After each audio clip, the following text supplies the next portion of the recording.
and welcome to the What to Read Next podcast. In this podcast, your host, Gloria Me, will invite a bookish guest to share their favorite book recommendation. If you share a passion for books and always looking for your next read, then join us. Welcome to the What to Read Next podcast. Today's bookish guest is publicist for Kensington Books, Jane Nutter. Hi, Jane. Hi, Laura. Thank you so much for having me on. So happy to have you on. So tell us a little bit about yourself. Well, I have been at Kensington for about 7 years, a little over 7 years now, where I am the communications and marketing manager for romance, which is really fun. I love it so much. I got into publishing because I attended the Columbia Publishing course, which is a course, 2-month course that they do during the summertime. And I joined the course with the intention of getting into publishing specifically to work for romance. So that's mission accomplished on that end. I read my first romance, got hooked early, read my first romance at about age 13. The book was Ransom by Julie Garwood, the Scottish romance with like a English woman and the Scottish man, which was, I was like, oh, what's this? It felt naughty. It was given to me by an aunt who probably didn't know there was sex in it. So thanks, Candy. That was fun. Strangely enough, my background is not in publishing or marketing or communications. My background is actually in theater. I attended NYU and got my BFA from Tisch, so I have a theater background. But while it's kind of a unique way to get into publishing, I think of it as a cool extension because when you deal with theater, you're still dealing with storytelling and storytellers. Yeah. So coming into it in a different sort of roundabout way, and also with theater being very highly collaborative, publishing was also highly collaborative in nature. So I feel like it really set me up well. And I love Kensington, and I'm so blessed to be working with books that I love to read.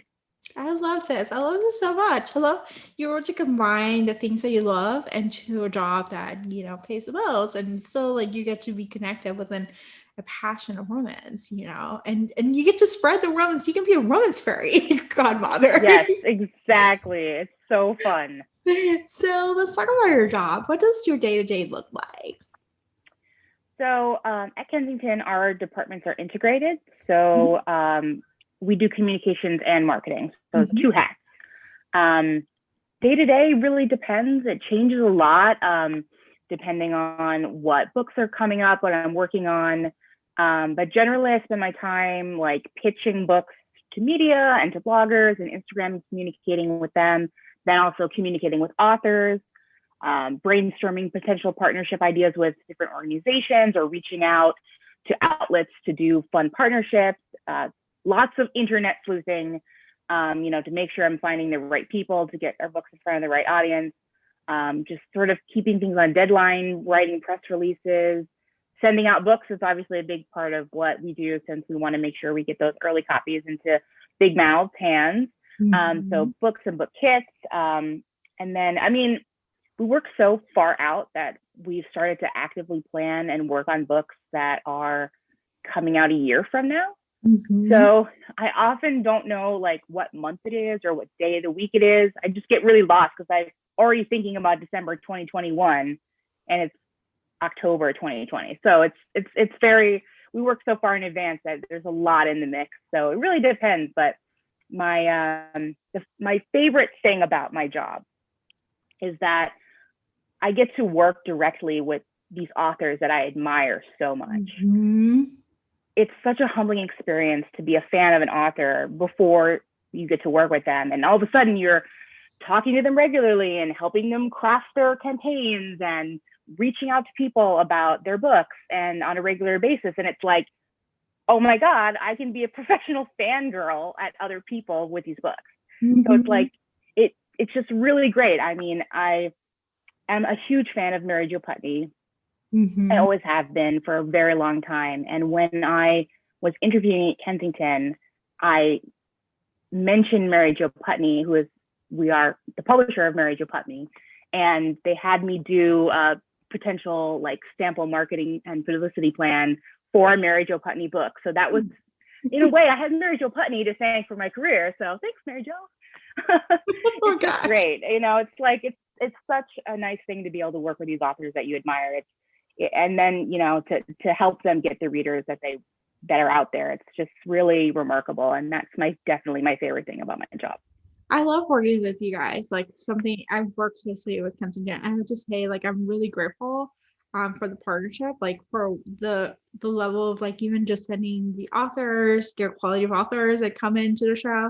I love, interviewing them. I love the campaign kits. Like, it tells me, it spells out everything I need to know about the book, So you guys do a really good job. I want to commend you for that. So. Oh, we love working with you too. I mean, it's so fun. It's a two-way street, It's like, I can't get the books into the hands of the readers without people like you that evangelize them as well. It's like, I can shout into the void, but if nobody in the void is listening and helping with their megaphone, it's like we can all megaphone together. Yeah. So, okay. So let's talk about bookstagrammers and book reviewers. What tips would you share with them? What should book reviewers should know, like, coming from your standpoint? Well, I love Bookstagram because it's so positive, which is so great. I really love that it's such a great community of people, like, really supporting each other and supporting authors in a really fun visual way. I mean, they say the cover speaks of, a million words, and it's totally true. And the way that people come up with these photos is amazing. I mean, I take photos on my phone. I'm like, how do these people make this happen? But I would definitely say, reach out to us. We 100% want to hear from you. We want to know you. Don't be afraid. Just email us. Like, we're ready. Because, I mean, not only does it save us time, from trying to find you, but then it also gets you added to our internal list, and we can contact you about other books. I'd say probably 75% of the time when someone contacts me saying, oh, I want X, Y, and Z book, I'd really love to feature it on my page. It sounds really great. About 75% of the time, I send them at least one other book in addition to it when they didn't request. Because I'm like, oh, and then I look up their page and I'm like, oh, hey, I see that you also like X from this author. I think you'd really like this other upcoming book. I have copies. You want that too. So it's like, you'll more than likely get exactly what you ask for. And then, but you might get a bonus and discover another author that you didn't know about.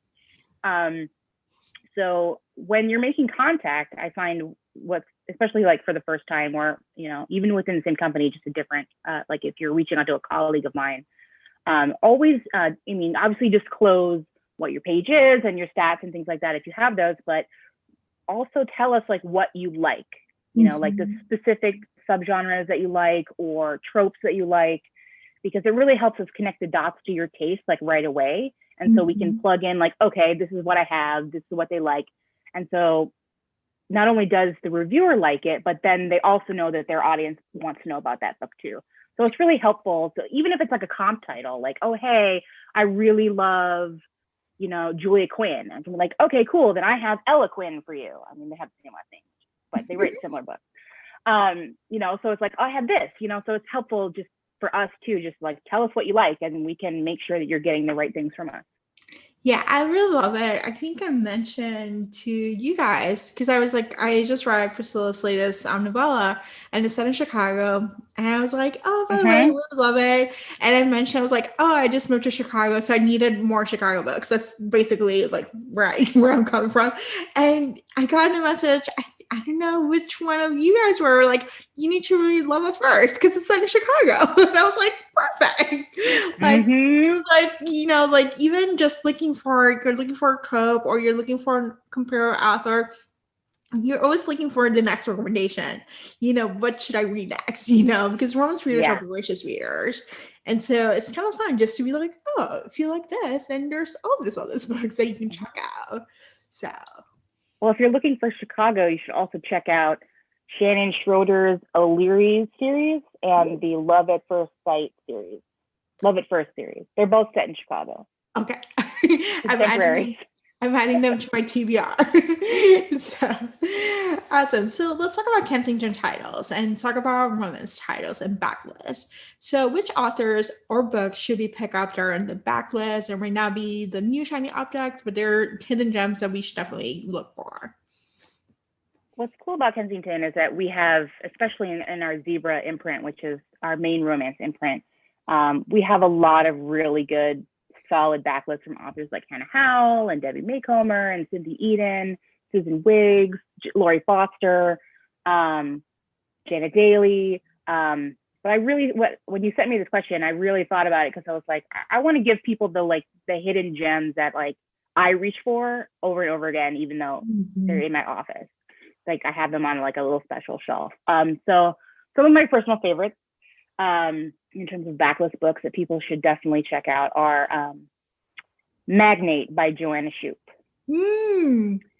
Magnate is such an awesome book. It is one of my favorites probably that I got to work on so far at Kensington. It's from the first book in her Knickerbocker Club series.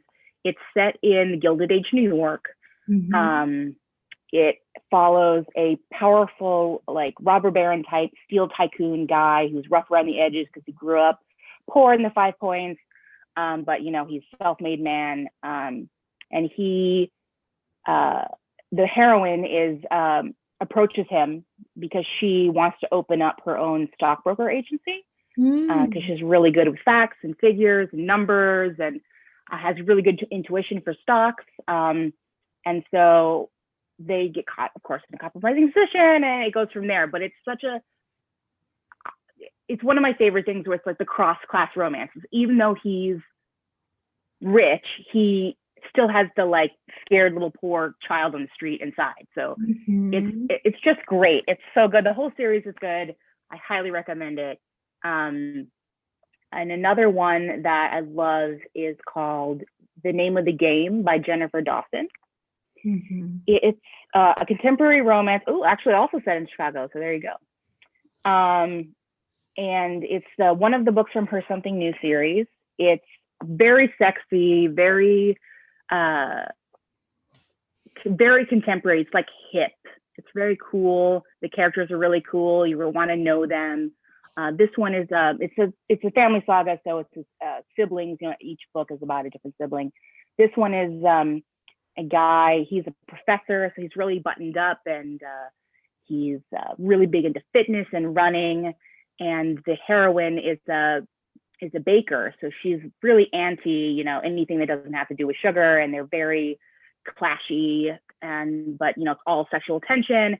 And Jennifer does such a good job with the tension element and really putting these people together who on paper seem like they would just not work out at all into people you super root for. That one is one of my favorites as well that I've worked on. Two hidden gems for sure.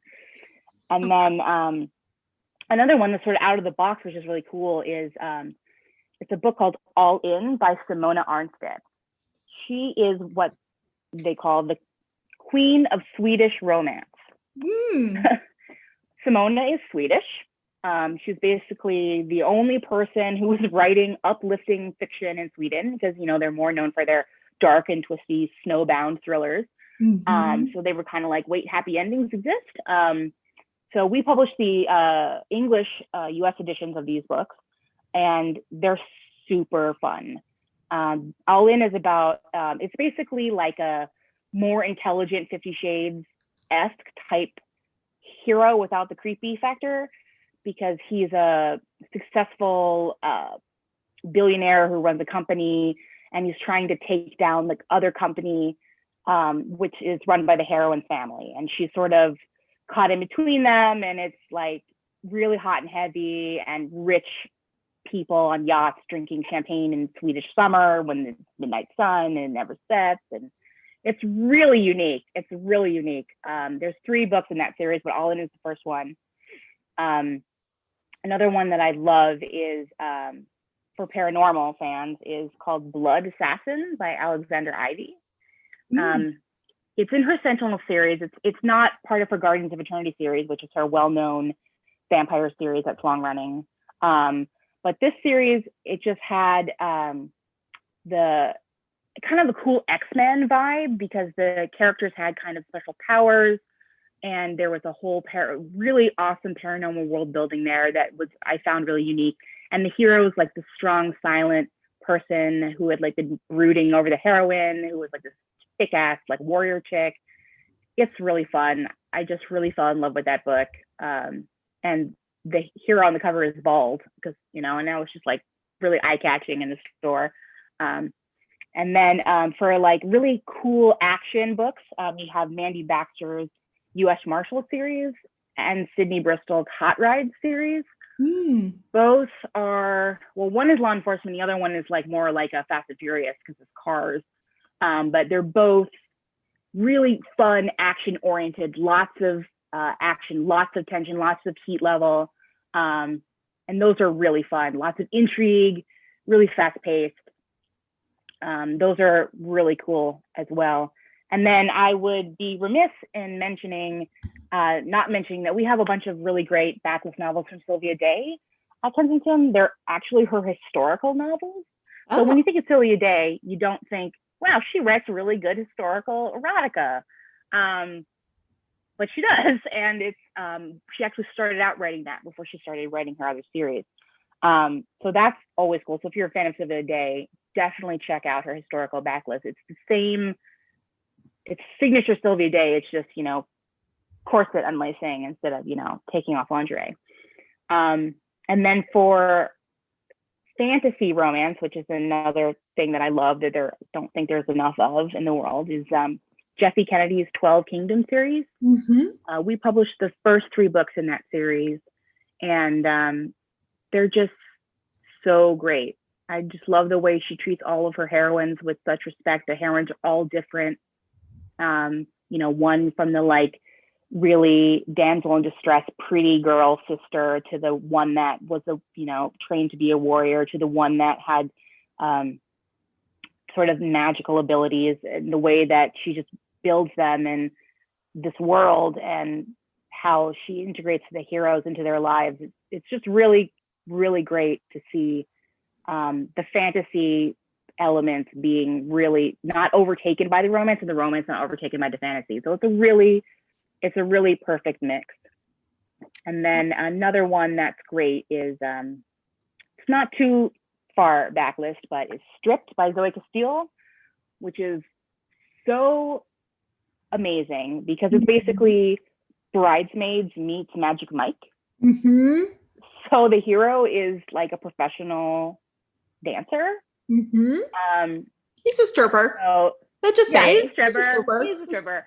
But it's like, the way that she treats it, Zoe herself used to manage a club, so she knows that world, and the way that she treats being a stripper is just his job. It's not like a salacious thing, or it's not like, oh my God, it's taboo, it's just like, it's fine, so it's just like the way that it's handled is so great. I mean, who doesn't want to read a book where like literally the hero and heroine like have sex on the Wonder Wheel in Coney Island? Like crazy, like so intense stuff. Like that book is really fun. Just like that's sort of the image I'll leave you with on that book. So I have to tell you, I love that series. Like it just got better and better each of those books. Like and we were like, I don't know, they were so amazing. But I have to tell you, I've been going in Amazon and just taking screenshots of the books, and I'm like, okay, adding them to my TBR. All of these definitely awesome hidden gems. I love Joanna Shub. I love Jeffy Kennedy. Like you're like some, and I'm just realizing, I'm like, oh my gosh, I can go back to the backlist. Yeah, I know, right? It's like you come in the middle of something or a different series, and you're like, wait, there's more. There's more. So let's talk about anticipated new releases. What books should we be in the lookout for? So coming up in about a month, so December, we have Notorious by Minerva Spencer. It's the first in her Rebels of the Ton series. It is in it's a like historical rom-com, I'm gonna say, history rom-com. It's really well, it's Minerva has such a way of integrating really strong feminist characters into historical romance, but feminist characters that don't feel modern, they don't feel out of place in the time frame, which is not an easy feat to do. So the heroine in this book is like a big follower of Mary Wollstonecraft, which is era appropriate, and the hero is actually half Algerian, which is totally unique in the genre. His mother was English and his father was an Algerian sultan in an actual kingdom that exists, so it's historically accurate. So, and then, you know, of course, it's compromising position romance, but the way that she writes and the way that she really sweeps you along with the characters, she's such a good rising voice. She's really, I think, on the cusp of really breaking out in a way that I think, so I mean, I kind of compare her to a little bit to Joanna Shoup in the way that she writes.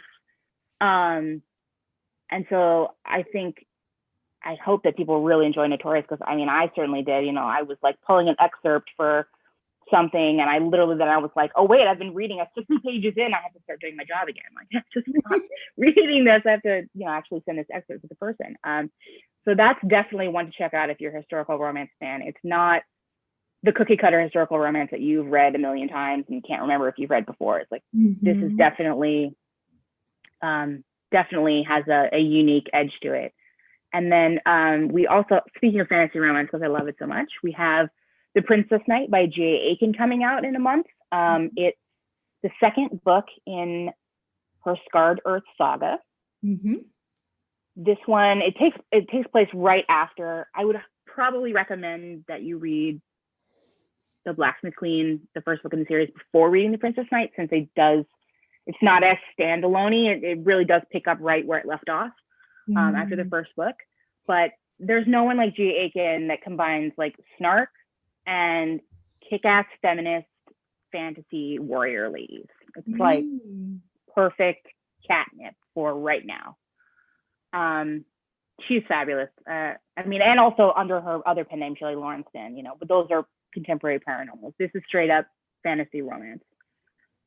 And then on the rom-com side, we have coming out in January, Fairy Godmothers, Inc.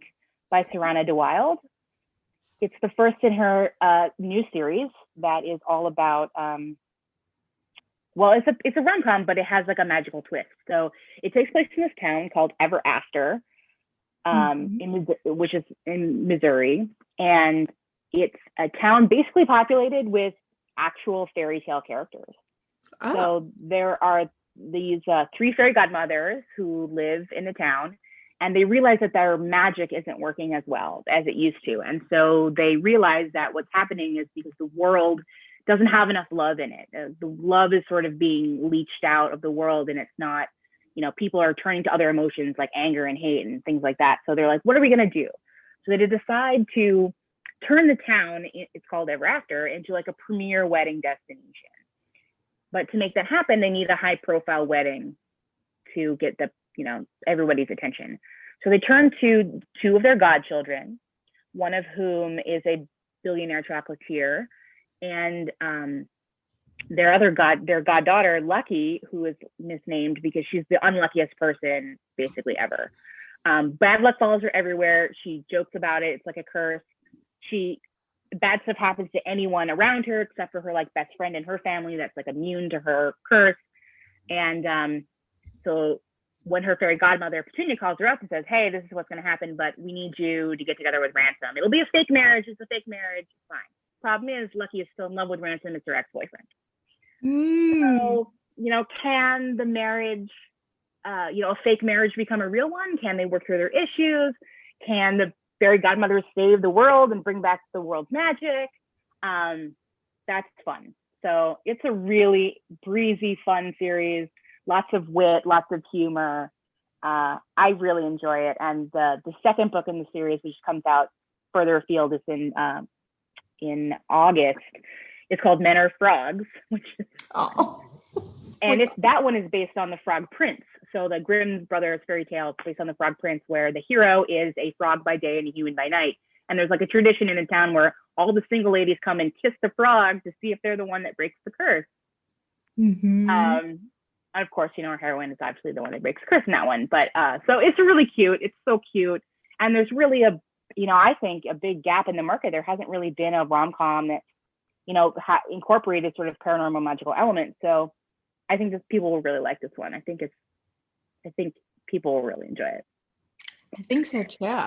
She looks so good. And we also have, speaking of more, I mean, there's obviously a theme in the things I'm recommending because they're all sort of feminist, but yeah, no, I love this. Please keep sharing. we have Duchess If You Dare by Annabelle Bryant.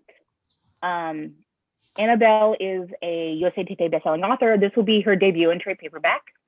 So that's really exciting for her on that front. It's the first in a new series as well. I like to call this series, it's about feminist Regency Robin Hood.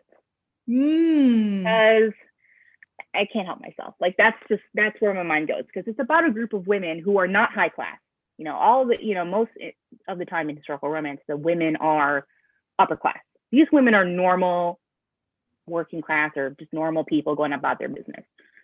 And they seek to right the society's wrongs, where they're seeing corruption or they're seeing mistreatment or they're seeing social ills. Their goal is to fix it.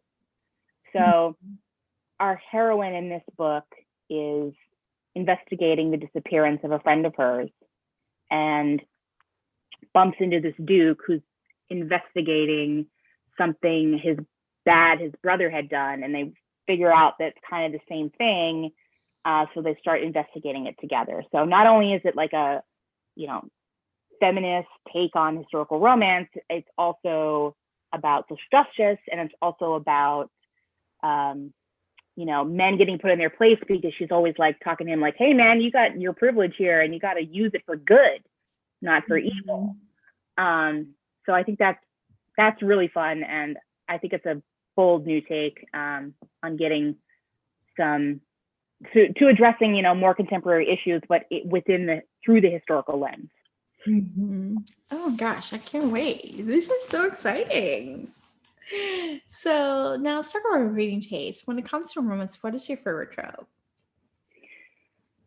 So because historical romance is my original jam, so to speak, my gateway into the whole thing, my favorite is definitely the social class differences. So I love it when the duke falls for the maid or, the shopkeep girl or whatever it is. I mean, even, something like My Fair Lady, where it's like she's a flower girl and he's a professor. It's like just like those little differences in social class. I find it so fascinating, especially in a time where it's like, I'm a duke. I can't really marry this peerage girl, like, because like I'll be ostracized by society, and my family will never speak to me again, and all this. There's a lot of it's like superficial stuff, but it's like the fact that it was really an issue back then where everyone really married within their own class. I love to see how authors, really work that in a realistic way. Like, how do we make the duke and the shopkeep girl like end up together in a way that makes sense and is satisfying in a historically accurate way? So I love that. I also am a sucker for fairy tale adaptations. Like my favorite romance novel of all time, An Author from a Gentleman by Julia Quinn, is not only a Cinderella story, but it's also a cross-class romance. So, that one was real catnip for me. I also like, and this, if you have any recommendations on this one, I would love to read this. I am dying for like an archaeology adventure romance, like old school Indiana Jones type stuff, but like without the misogyny. Like, where is that book? I want to read that book so badly. So I need to dig into, but I know I interview Plot Twist, which is another podcast, and Megan Lane talked about archaeology, Egypt, kind of related. So I need to dig in, but I'll connect you because they might have some leads for you. Yeah, because I'm super into that. It's just like, I really have been looking. We have a book coming out late next fall by Mary Jo Putney that has some archaeology elements in it, and I'm like really excited. But like definitely like like old school serial adventure, but with romance. Yeah, I'm trying to think. I'm like, I know. Yeah.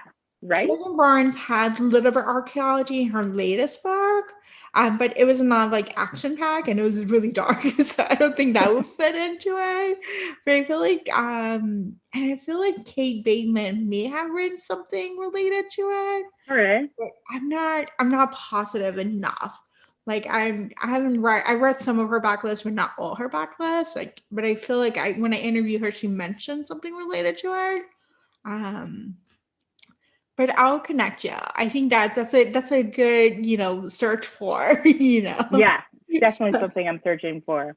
yeah, as someone But saying, yeah, for those yeah, for sure. It's really specific. It's not even like a trope. It's just like a really specific ask. But I yeah. also really love like the like forced proximity where you have to be with someone, or not necessarily like they're like stranded in a place or whatever. But I love it when it's like those great episodes of TV where it's like they're just bottleneck episodes where it's like everyone is like in the same place working on their stuff. Mm-hmm. So I love that, and I also really love like really broody emotional heroes. Mm-hmm. Like in Sarah McLean's One Earl Deserves a Lover, where the guy is so broody, and it's just like I don't know why, but it's just like really great and well done. Like it's like, the aloof guy I get, but there's a lot of aloof guys, but they're really like broody emotional guys. I'm like, I'm into that. Yeah, I gotta say I'm into the broodiness. I don't know. I don't like it in real life, but I like it in romance, Yeah, exactly. It's like I wouldn't want someone like projecting all that onto me in real life, but those broody guys that really torture themselves. It's just, I don't know. It's like maybe it's because their emotions are too big for them to like handle or something. It's great. Yeah. So, what has been a book that you read this past year that you can't stop gushing about? Well, it's not a book, but I am so freaking excited for the Bridgerton series on Netflix. I can't even handle myself. Me too. Like, oh my God, when I started releasing the images on Instagram of the cast, I was just like, oh my God, it's real. It's happening. Yes. It's so exciting. Like, It's I just remember them teenager. making the announcement and being like, what? That's not actually going to happen. I mean, Shonda Rhimes is going to put that at the bottom of the list. That's not really ever going to happen. And then all of a sudden it was like, wait, you mean Christmas? Like this Christmas? I'm dying. Yes, it's like Christmas present. And after all this suffering that we have gone through, this is what we get. We had this Christmas present of the Bridgertons in a diverse, Basically. Regency time, the beautiful dresses. And it's Yeah. And it's like, mature, so it's not PG rated. So we're gonna yeah. get the theme. So it's all good. Yeah. It's like, I might not be able to visit my parents for Christmas, but at least I have the Bridgertons. Yes. Gotta give me something. Yes, indeed. Yeah, I'm curious how it's going to work with, I know they're doing season one is the first book, but they'll probably put the Easter eggs of the preparation of the other. Yeah, I would think books. so. Yeah. Like expanded upon and what new characters may pop up. So Yeah. I mean, especially with Penelope there, it's like, she's obviously going to be in the, and then she's later with Colin. So it's, yeah, no, I'm really excited. My husband's like not looking forward to having to watch that all day long. Hopefully it'll be just as delightful at the Babysitter's Club. Like I did watch that over the summer and it was delightful. So hopefully it will just be delightful, like, a delightful time to just enjoy historical romance on TV. So I agree. Awesome. So tell us where we can find you online. Well, I don't really have any like public facing online stuff. Yeah. But if you're a bookstagrammer or a blogger out there that wants to get romance, you can email me at jnutter@kensingtonbooks.com. Awesome. Thank you, Jane, for being on the show. Yeah, thank you for having me. If you enjoyed this podcast, feel free to share with friends, subscribe, rate, and review the show. This is the easiest way to support this podcast. Once you connect with fellow romance readers and make new friends, get weekly book recommendations, attend monthly meetups, then join our Patreon community. You can join at whattoreadnextblog.com/Patreon. Romance lovers, check out Queen Bee Reads Etsy shop for cute and comfortable bookish apparel. The shop also features social justice apparel and fun items from some of your favorite TV shows like The Schitt's Creek and The Office. Use code WhatToRead10 to save. Visit whattoreadnextblog.com/QueenBeeReads. What Your Next Podcast is part of the Frolic Podcast Network. Discover new podcasts to love on frolic.media/podcast. Thank you so much for listening and have a great day.